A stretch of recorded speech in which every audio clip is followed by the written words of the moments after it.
دردم با کسی جز تو نگفتم من، روزی نیاد که از چشمات بیافتم. من رفتم حرم برای تو، دعا کردم با مادرم برای تو دعا کردم.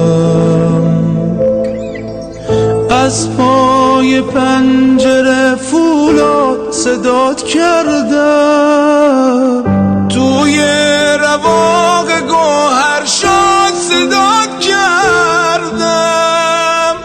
بیا ای